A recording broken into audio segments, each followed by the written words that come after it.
I'm Danny Barnes with the CCAA. I'm joined right now by the head coach of the Cal Poly Pomona women's basketball team, Danelle Bishop. How are you doing today, Coach?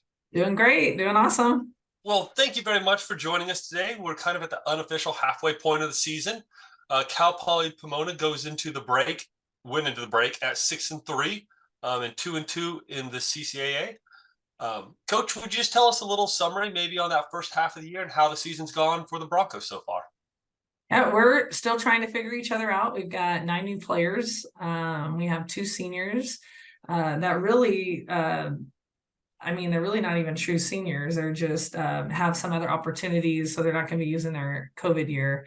Which I have to brag on. Sydney Fedenise got accepted into the WBCA, so you want to be a coach program, which is so exciting. We're so happy for her. So with that, it has to be you have to be out of eligibility. So even though she's technically not done, she's kind of chosen to do that. So we're happy for her. And then my other player is Reina Saucedo, and she got accepted into a few physical therapy programs for grad school up north. So anyway, just very happy for them. But so with that being said, we're just young. We've got a lot of new players, and I don't know what our average loss is, but they've all been, I want to say, under 5 points, for maybe even two to 5 points. And those are just things that for us as a coach, you got 9 new players and a young team. Like, it's just going to take some time to keep just grinding and learning and, kind of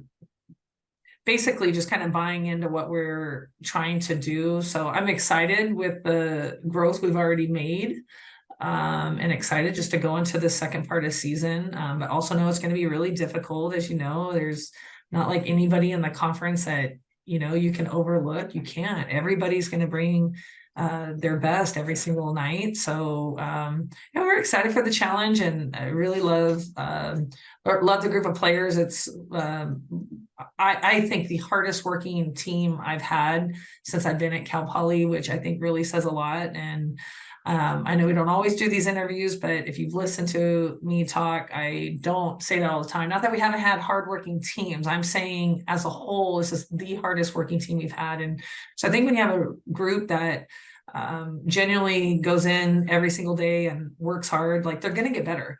And, for me, that's just really exciting as a coach, how we have players that are coming in every day and giving their all. So it's exciting. Well, thank you. And it's great to hear these interviews, because you always get to hear that inside info that the coach gives you.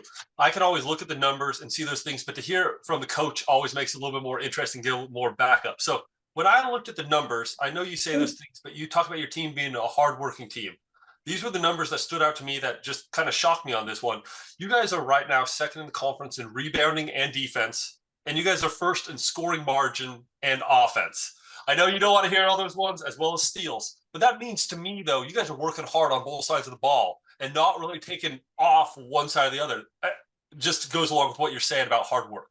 Yeah, and I don't know the exact number, but the games we've lost are games. I think of we're 6-3. So I think of the games we've lost, we've allowed more points than what our overall defensive points given up is. So I think that's been our kind of focus, is when we're really locked in on, and I think this is probably most teams, when you're focused more on defense instead of the offense dictating the game, good things that happen for us. So that's what we'll continue to focus on, is letting that defense create the offense. And I don't know how many turnovers we're forcing other teams into, but that's been something that has really helped us too. And we just have a little bit of a different look than what we've had, because knock on wood, we've got a little bit more players, more depth. And so that's been really beneficial for us to be able to do a few things that we've always maybe started the season off doing, but haven't been able to complete a season. So I'm excited to kind of see that we've gotten this far, been able to do a few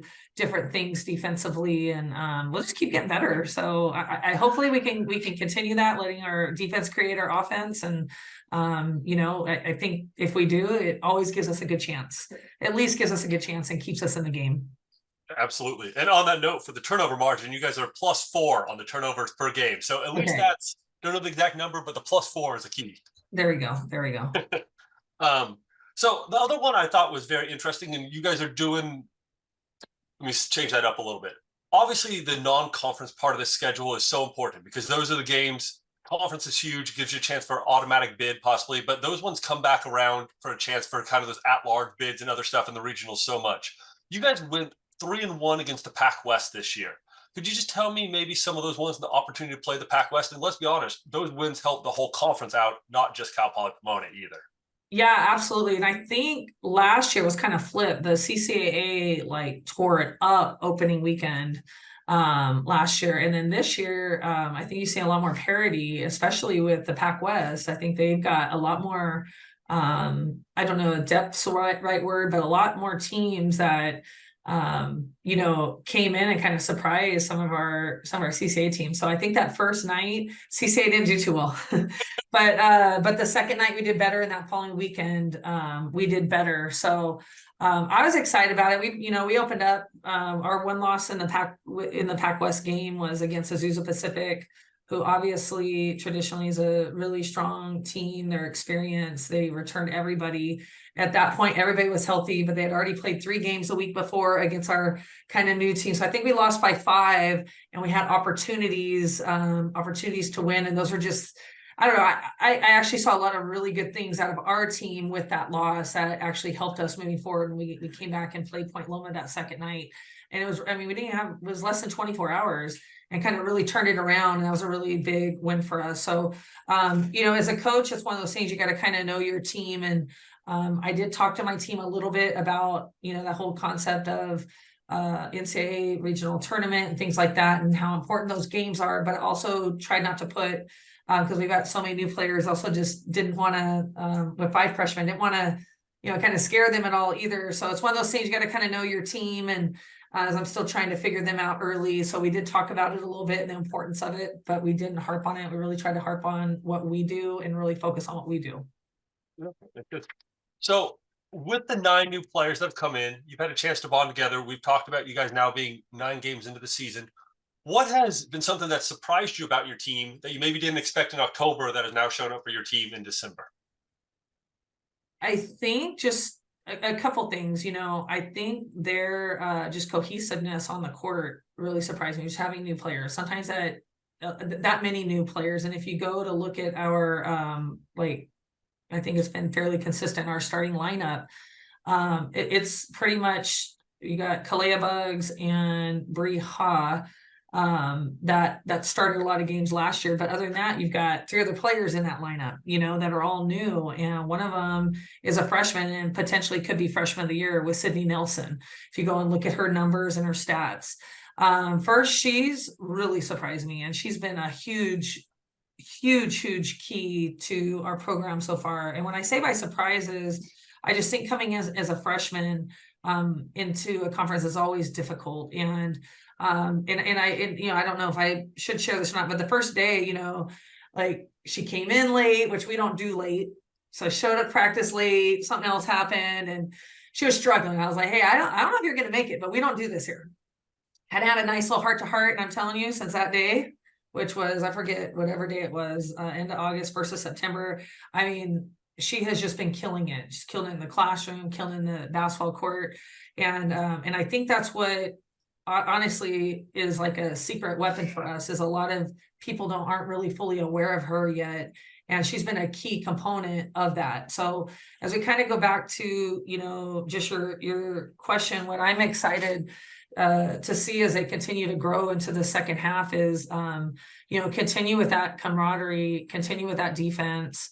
And, I don't know, hopefully we just continue just to grow in all those ways. But it's difficult at times. And that grind in the season, especially once you get through January and you're going into February. So it's really just getting everybody bought in. And that's one of the things we need to, we talked to the team about too, and it's not a secret. If you go look at the minutes, is making sure that our bench is ready, and that, our 6 are 6 that probably get the most minutes. They can't play that many minutes down the stretch, as we continue to go, and who knows what's going to happen. So we need our bench to step up. And so we're constantly challenging them.